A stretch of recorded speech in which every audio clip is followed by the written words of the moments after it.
Here, this is why. Jesus fucking Christ.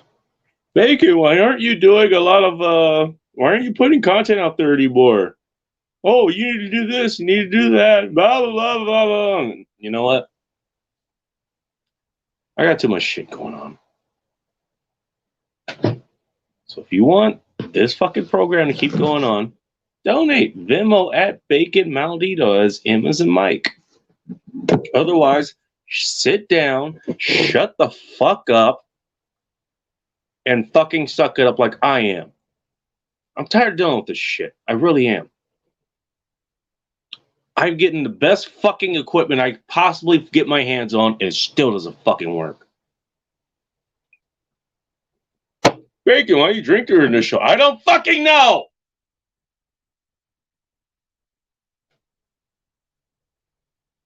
I'm using the stuff I used a couple days ago. I tried getting the other device. I wanted to see if the other device, how well that would work on there. But for whatever fucking reason, it won't fucking connect. Bacon, why do you prefer hardwire shit? I don't know!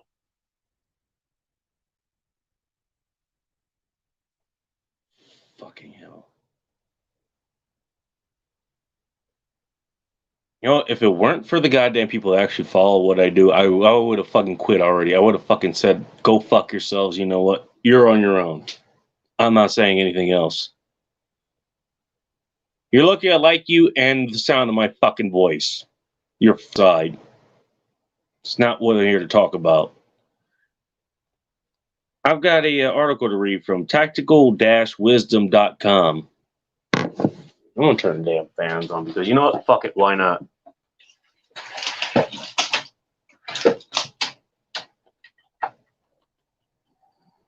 Bacon, you can do this. Bacon, you can do that. And guess what? There's no money behind any of those fucking suggestions now, is there? There's no fucking help behind that.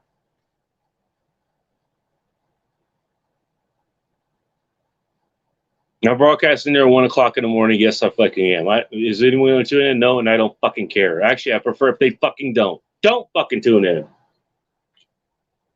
At least not right now. Tune in some other fucking time. Rice.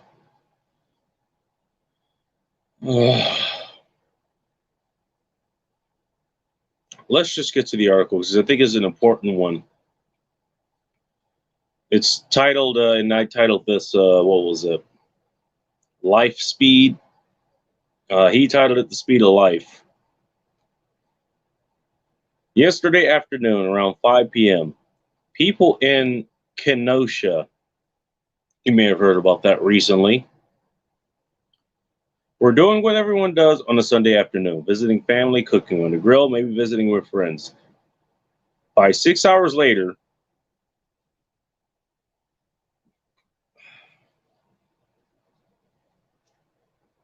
Jesus. I'm going to have 5 billion different types of fucking equipment, like backup shit, ready to go. This is always be prepared for fucking everything. Be prepared for everything to fucking fail, really. It's pretty much for the last 5 or 10 years of fucking talking. This shit's going to fail. Have other things ready to go.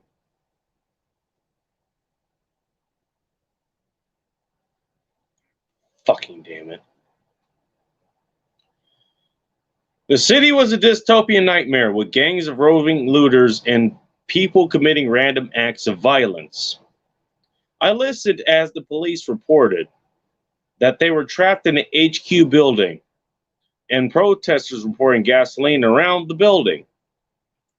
Garbage trucks and car dealerships were burned down. There were multiple calls of retail employees barricading themselves in bathrooms while the stores were looted. A complete breakdown of law and order. What a difference 6 hours can make. A few weeks ago, I wrote a story about how entire countries can devolve in 72 hours. That's not helpful information. if you die in the first 6 hours because you weren't prepared. Now, first understand that I'm not going to discuss the shooting that touched all of this off, nor discuss the motivation of the various factions involved, because none of that matters to you. What matters is what you can do to be prepared for a situation like this. In the military, we use a 5 paragraph operations order format to address any situation, and it's just as applicable here. That format is 1. Situation, 2. Mission, 3. Execution, 4. Administration, 5. Command and signals. He has a picture showing the same thing. Situation. We must first correctly understand the situation. Tensions in the country are at an all-time high. Every small incident, no matter how justified, is magnified to the 100th degree and used as a reason for people to get into the streets and act wild. So for our purposes, the situation is that the potential exists for violent riots with little or no notice at the present time, regardless of your location. Understand that this situation exists, and it doesn't matter one bit why or how justified/authentic the tensions are. We aren't here for a political debate or a debate about any particular incident. All that matters is that the tensions are there and you can do nothing to change them. This is a common issue in preparedness. Everyone wants to dispute the validity of the tensions or the validity of one position or the other, and that is really irrelevant to the stated mission of survival. See how I tie that to the next point? Mission! Well played, Joe. Our mission is to be prepared to defend ourselves and our homes if necessary.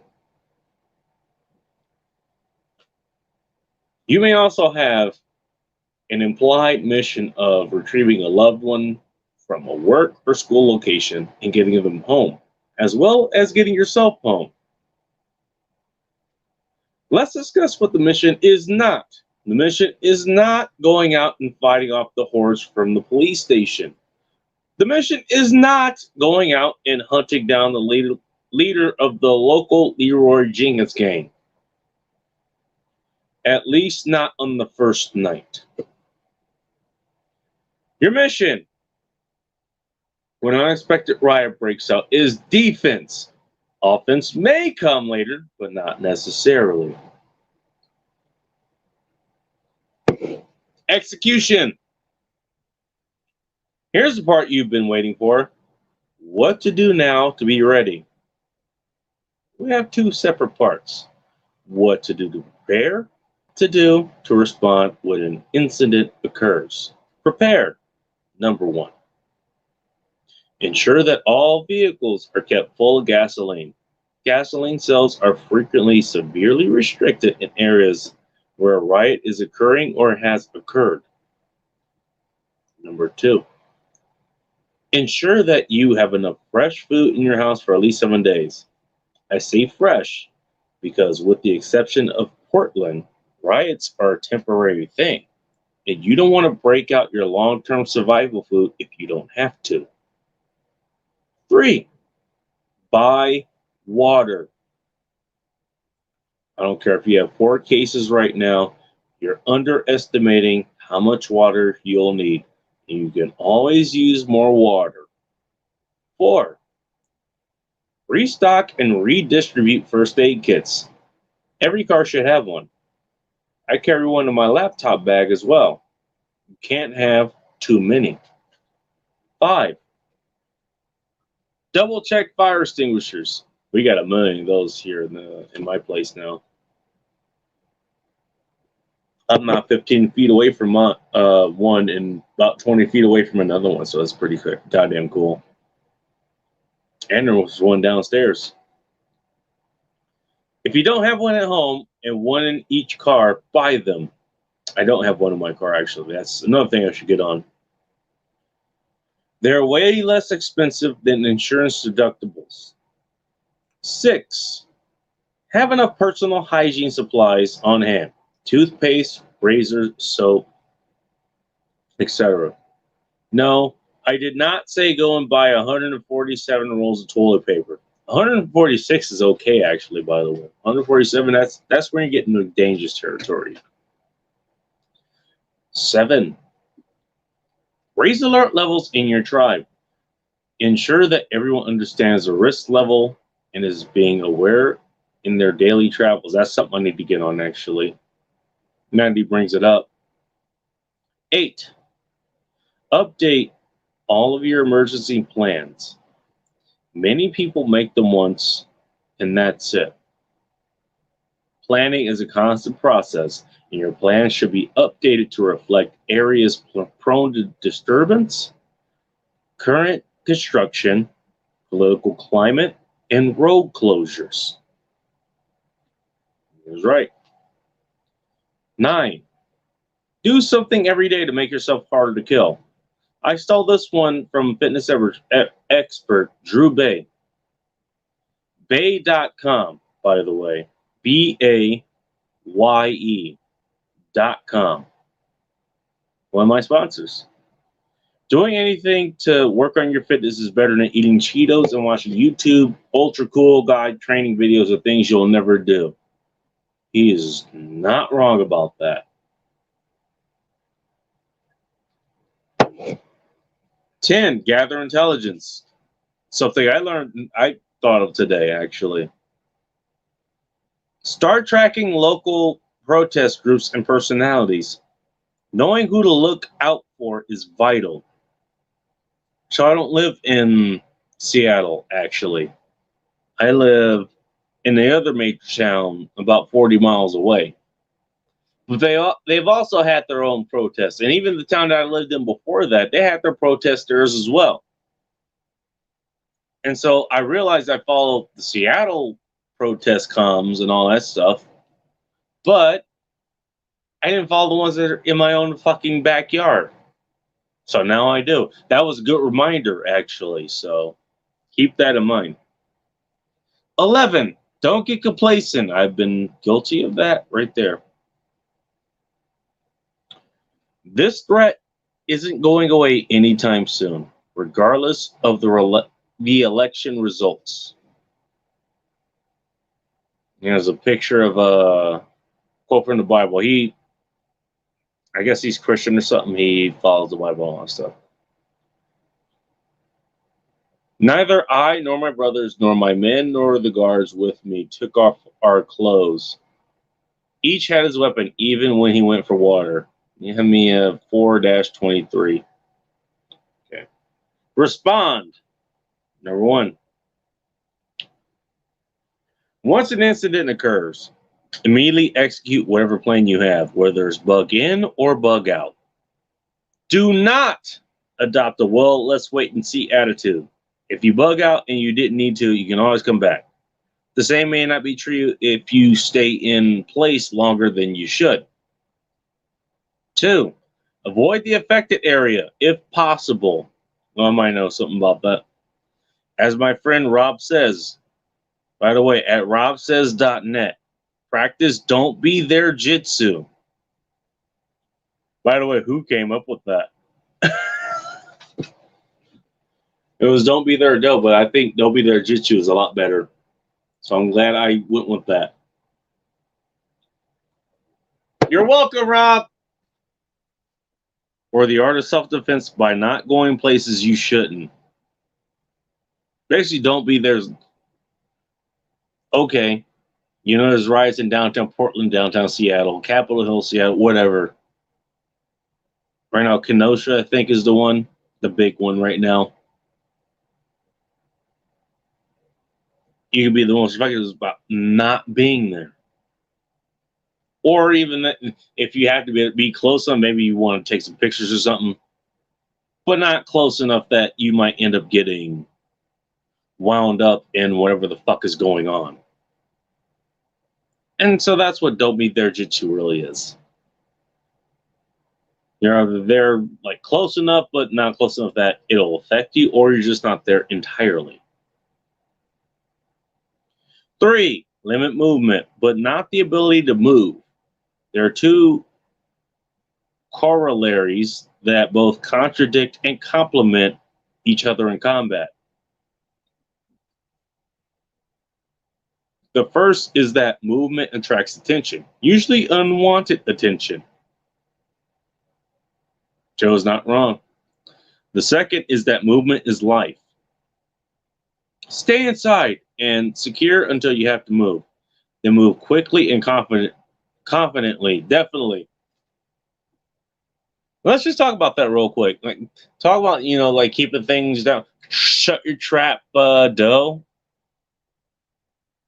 You don't let other people know what the fuck you have. One of the things I've been good at for years now is getting my fucking groceries at night and then moving them in to my place at night where nobody else can fucking see them. So even a lot of people who I live with, even fucking now, don't know what the fuck I have with me. They don't know how much booze I have, don't know how much food I have, don't know how much ammo I have, don't know how much other supplies I have. So that's one thing to take from this.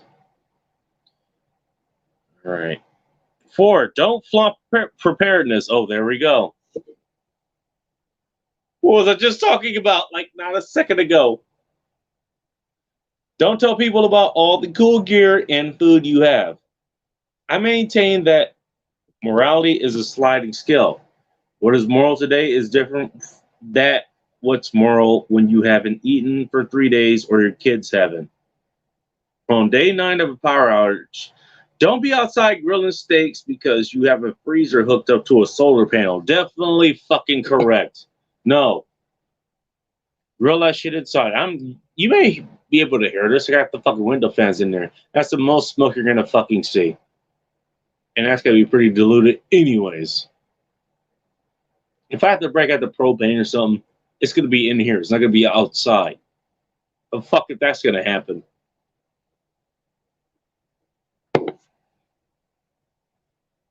Again, best resources are the ones other people don't know about. So don't advertise that shit. Shut your trap, though. 5, be armed everywhere you go during an actual crisis. The police aren't going to be concerned with you if you aren't looting, and you may need the weapons. No kidding. 6, maintain a 24-hour watch schedule. That's going to be hard if you're by yourself like I am. Though other people are up in this building during different times anyway, so I guess at least they can kind of keep an eye on things. Someone should always be awake and watching. Joe's not wrong with that. 7, know where every member of your tribe is and ensure that you are checking on each other. A dry erase status bar helps here. Actually, I think I'll put one in the common room we have here. That might help. 8, utilize GUTWA. If someone needs to go somewhere, GOTWA is a very basic contingency plan for when someone leaves a secured area. And he explains it here. 1, going. Where are you going specifically? 2, others. Who is going with you? 3, tea time. Time of estimate, return. 4, W, what? What actions to take if you don't return? That's kind of important. 5, A, actions. Actions to take if you are engaged or if the group left behind is engaged. We can figure that one out.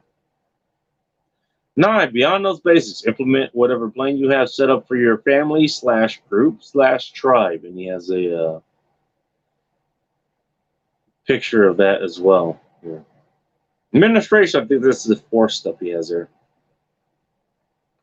In your administration section, make sure Know what you have and where. I'm assuming to make sure you know what you have and where. That's what I'm guessing. As part of this paragraph, I keep every piece of gear in the module that can be picked up. For example, I have food modules that are each about a week's worth of food in a small bag that can be thrown in a vehicle or backpack. First aid kits are also modules, and my extra first aid kit is in the backpack that doubles as a, you guessed it, first aid kit. Okay. I have a gun cleaning module, observation module, binocular / night vision, camping module, fire starter module, etc. Administration is keeping the supplies you need organized and ready. Administration also entails everyone knowing the plan and everyone reporting their location, whether it's your family, friends, mutual assistance group, excuse me, or militia. You all need daily updates on each other's locations and intentions for that day so that you will know if someone needs help. Command and signals. This is how you will let everyone know that the plan is in effect and how to communicate afterward. We have become so over reliant on cell phones that many preparedness and militia groups have fully migrated to platforms like Zello, which is an excellent cell phone radio app, but what if the power is out? What if the leftist tech giants lock you out in an emergency? I recommend PACE. That's an acronym. We're going to go through that. P, primary. A, alternate. C, contingency. E, emergency. That makes sense. Have 4 different ways to communicate. This could be as simple as cell phone, Zello, VHF/UHF radio, and CB radio, or ham radio. I'm going to throw that in there too. We were talking about that with Nick Schulander. NickSchulander.com. SCHULANER.com. I only heavily towards radios because I use them every day professionally, and they aren't relying on any other medium to communicate. Yes, they're limited in range, but that could be planned for. Another part is this SOPs, or standard operating procedures. Everyone in your tribe should know the plan for if the power goes out or a riot is declared. If everyone knows that the SOP is then to immediately meet at a central location, then you don't have a need to communicate to everyone. Just go. Then, after a set period of time, you can go looking in strength for the stragglers. Make sure you have a prearranged communications plan, including any radio instructions / schedules. The American Readout Radio Operators Network, www.amr, M as a Mike, AMRRON as in November.com, can help with that. They also developed the Channel 3 project. See images below. Images, well, below. Conclusion. I hope these ideas in the format help you devise more effective plans and get you up to the speed on the current risk level. Complacency and normalcy bias are getting people hurt. Let me know if you have any ideas below. All right, and it goes on there. He has his site, I guess, set up that it's just the first article, I guess. Whatever is latest and in descending order. Now I'll tell you what. One thing that I did not think of, that I thought of after he said it. Now I follow the protest comms that are in Seattle City that I work in for the most part, but I did not follow the ones out here, and the reason that's kind of important. In one of the pictures that I used in my one of my articles, it was a picture of one of this city's police vehicles being set on fire.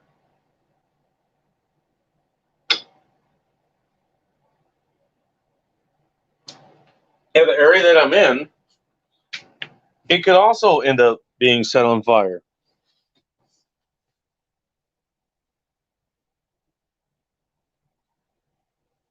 moving things around a bit. Excuse me. But yeah, I'm glad I read that. So now I know where the protest. I have the comms for the protests people that are in not just the city I work in, but the one that I live in. That, and arguably, that's even more important. There's one thing if there's a protest that breaks out in Seattle, Portland, or wherever. It's a whole other thing entirely if it happens outside your front fucking door. You know?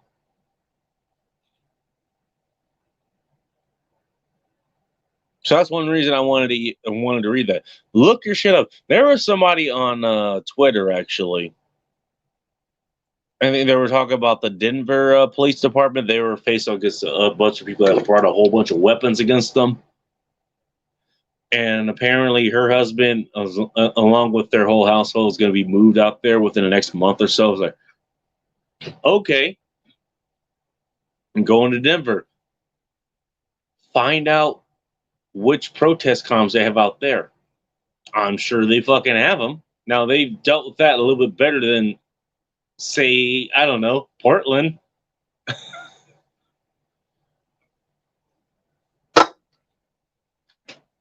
But I also know about that shit ahead of time. It helps you get away from that. It helps you practice don't be their jitsu, like Joe Dolio was quoting Rob Says, which, again, I'm the one that fucking came up with it, which that's good. That's fine. But I want these people to have that. That's good. No big deal.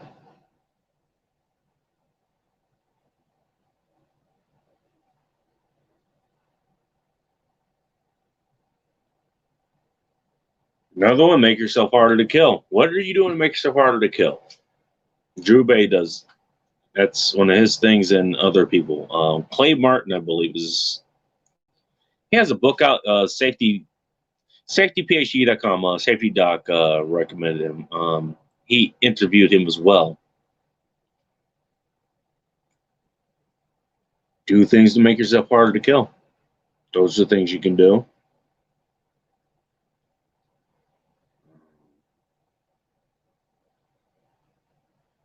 But yeah, this shit is something that's noteworthy. You know, this Kenworth or wherever the fuck the place is. Actually, he mentions this, so let me get the right. Kenosha, that's what it is. I think it's in Wisconsin. Oh, over in Safety Doc's neighborhood, or his state at least. Guess somebody got shot or something again. And of course, he had a long rap sheet again. And then guess what? 2 or 3 days worth of burning shit down. Stay with me, guys. Again. And who knows how long that shit's gonna fucking last. By the way, has anybody else heard of that goddamn town before this? I haven't. I never heard of Kenosha before. But I bet everybody on the planet knows about it fucking now because they're burning down fucking car dealerships, fucking, what do you call it, like garbage trucks. By the way, you talk about underrated fucking service. Now, my father actually works for a sanitation service just like that. You know how vital that is for a goddamn city? Forget trucking food in. How about trucking waste out? And that's what you decide to fucking set a fire. Have you lost your fucking mind? Oh, wait, we're talking about retards. Sorry. Oh, wait, did I get demonetized? Oh, wait, I'm not monetized anyways. Who cares? Spurgtards, I guess we can put it that way.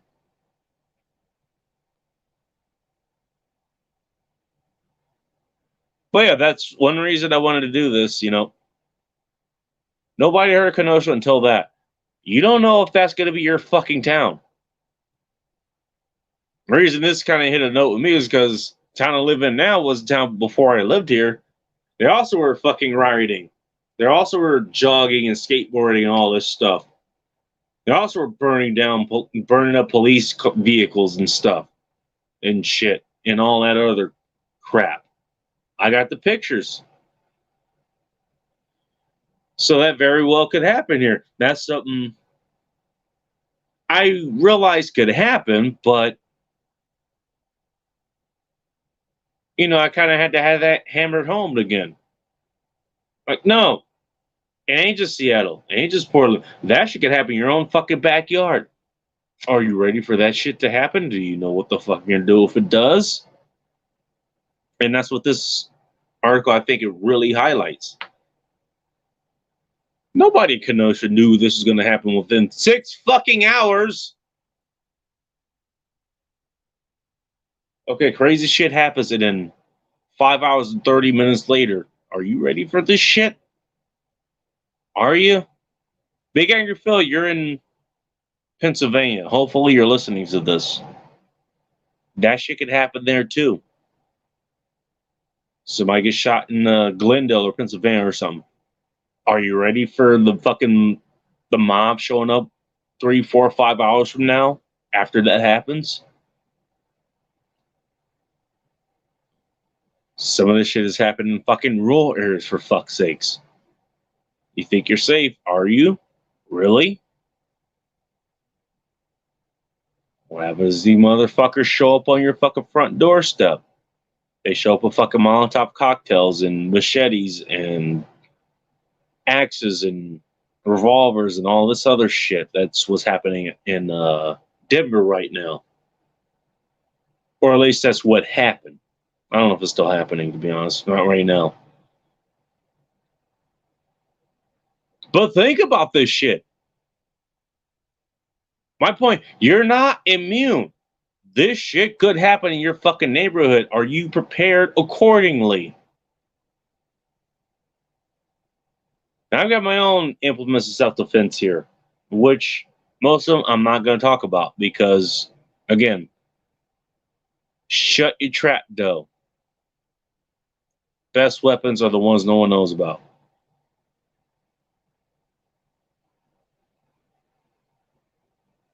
But are you fuckers ready for this shit? This shit could happen in your neck of the woods. It doesn't matter where you are. Nick Schuland over there in Pullman, that shit could happen to fucking you too. Roll Tomasi over there in I think Gardnerville, Nevada or whatever. Don't think that couldn't happen there.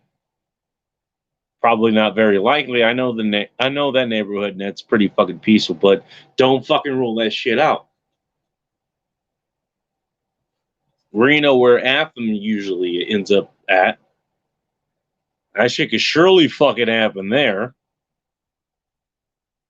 I don't know where Aaron Clary is, but he's close enough to Minneapolis, but he knows enough to not be there. He practices don't be there jitsu too. But again, you don't fucking know. This Kenosha place, nobody fucking knew about until the last couple of days. And now everybody knows about it. Because it's literally being burned to the fucking ground. That could happen to your fucking neighborhood.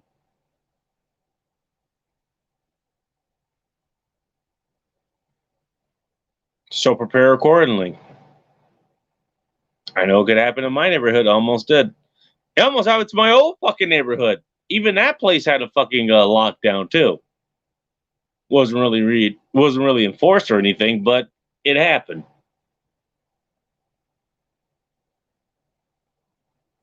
It can happen anywhere, especially these days. So again, prepare accordingly.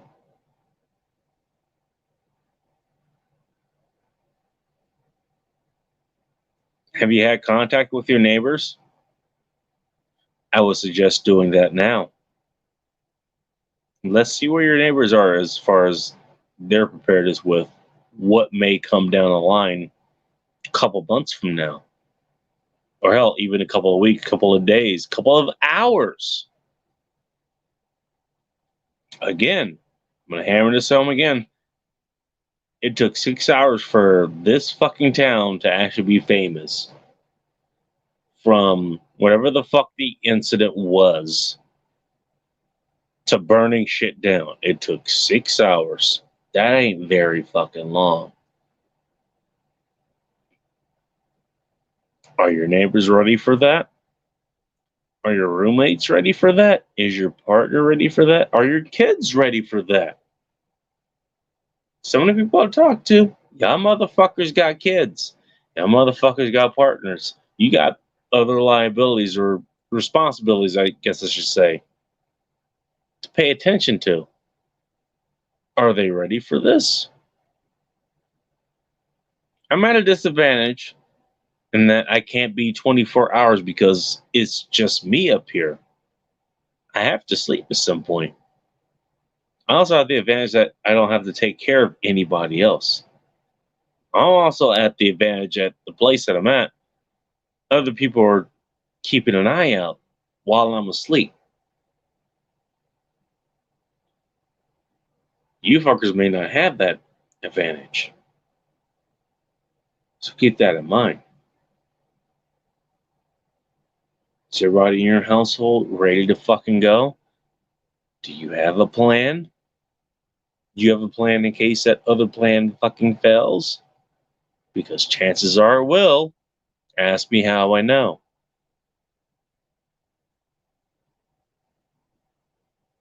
This is just one other showing that once things get fucking real, shit gets crazy. And the reason I decided to do this is because anybody who follows this damn channel, I want to make sure you guys know. Make sure you plan as best you can beforehand, before this shit happens in your neighborhood, because it can happen in your neighborhood. It happened in this neighborhood that nobody fucking knew about before now. And it can happen in yours as well.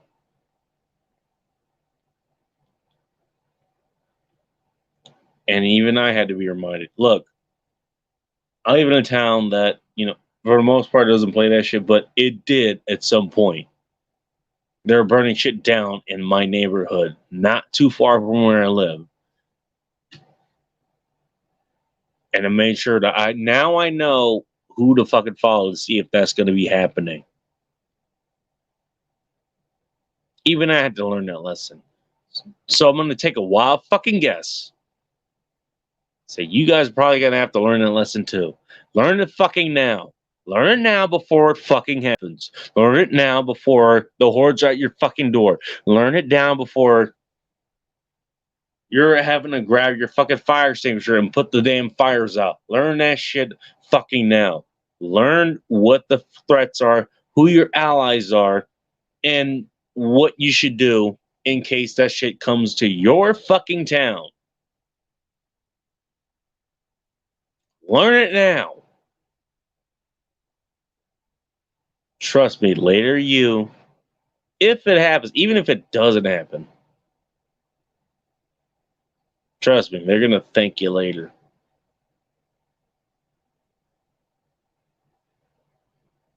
And if nothing happens, at least you got good plans for other things.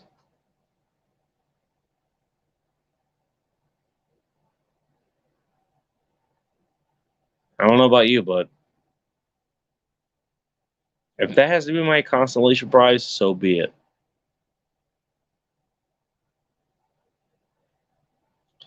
Again, this is an article from Joe Dolio at tactical-wisdom.com. Definitely somebody you should bookmark, subscribe to, or whatever. Or you subscribe to me too, theguythatbakit.com. Do that as well.